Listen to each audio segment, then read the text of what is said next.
Rabbi Meir Plotkin is a rabbi and businessman living in Montreal, Canada. In Israel, there's a family, Ben David, Ben David. This is a Bukhara Mishpacha, very frum. This is, I'm talking about the father. They're all frum, very zera frumer with Bukhara, and had a shaykhs, I know, with the Rebbe, the whole family, and they were from the richest families in Israel. They opened up an office in Montreal. I was always very close with them.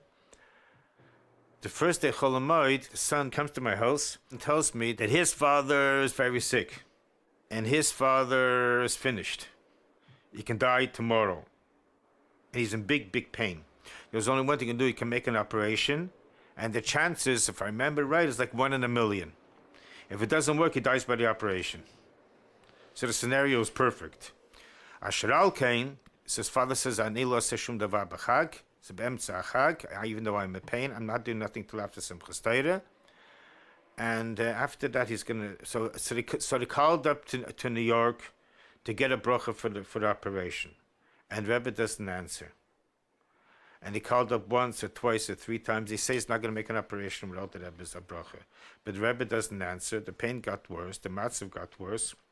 It's geblieben that he's going to make an operation after Simchas Torah, and that's it. His son knows that his father's going to die after Simchas Torah. So he comes to here for Chol Hamoed to finish off a few things. And he's going to go back. Here he has to make 2 days Yontiv. No, it's not Eretz Yisrael. He's going to fly back Motzei Simchas Torah. The operation is going to be a day or 2 after Simchas Torah. And he's going to stay there. He's going to stay there till after Shiva. That's he says, Mikal Blutige Heit. Zog Yechem Meretish Azoi till after Shiva. You don't talk about it in the He says, yeah, it could be alles is fine and good, but he's looking at the Matzah B'Sher Rishon. And he says to me, if you can get Epsa Brocha from the Rebbe, to be appreciated. I come to New York, so I wasn't there Yom Kippur, so the Rebbe used to give a lekach Shana Rebbe. So I'm standing and waiting. I says, I should ask lekach for the father. And I bend over to the Rebbe and I tell the Rebbe, Chagol beten lekach v'Yisachar ben David von Yerushalayim. So the Rebbe says to me, das and they gave us the Kinder mir geschrieben. So ich ja. No, soll haben wir give me a bracha or kraiver or shleima, something like that. Fine.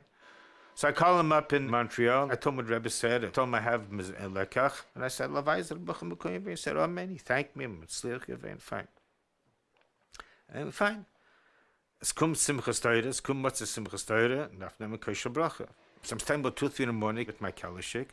I had one kalashik. He has to give it to me. So he puts down this becher. They were singing up Sanigin. He puts down his becher, and he starts making with his hands, and his face gets red. I want to tell you this, a kofis kumpnish what was doing there, and I'm standing right in front of him. The Rebbe's like, he didn't look at me. He looked around at everybody, and his eyes were closed. He wasn't looking so much. And Bishas Meister eingefallen mir, Azat Zier von der Rebbe, mit Azat Simche, ob ich kein nicht gesehen. I never saw. I mean, I'm lubavicsi already a few years. I wasn't born yesterday, but that's it. But I read, I'm telling you, I'm halfly. And Simchat put it together. So right away, I got another kalashik. I got noch a kalashik. I stayed out with 2 kalashiks. This went on for a nice few minutes. I'm standing there like a statue, didn't budge, you know. Standing in front of the Rebbe, standing in front of the Rebbe. Tanzen, it's besonders, but here, durchstechers von der Rebbe, stand like a statue. Then the Rebbe stops. He takes the bech and gives me, and they're singing loud. So I bend over to the Rebbe, and I say in his ear, so one hand goes like this, and one hand goes like this. And he went like nothing. Nisha zol hoben. A vet hoben a full kraver. Okay, the while I go in Yechidus the next night, the while I have to drive back to Montreal. It was 2-3 days after that, and Hastings is going to have an operation right after Simchas Torah. Hastings is going to die by the operation. So I figured, so I pick up a telephone to call him. He's happy. No, there's no shiva over him, no buchash over them. He says, no, makara. Makara? No, tagili makara. No, I asked you first. No, I'm not saying to you say. Anyway, Bekitzer, he wouldn't tell me anything.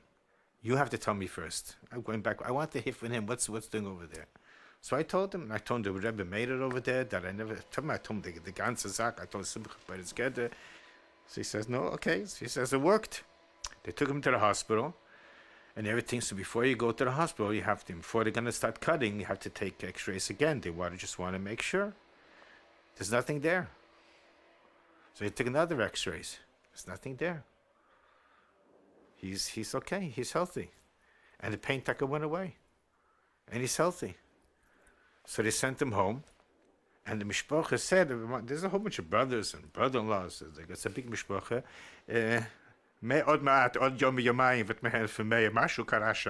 Something happened in New York. Let's see how the weather is a 770. So when I called up and I said what happened, they said that then Rebbe said you flew a kreve, and then there was no operation over there.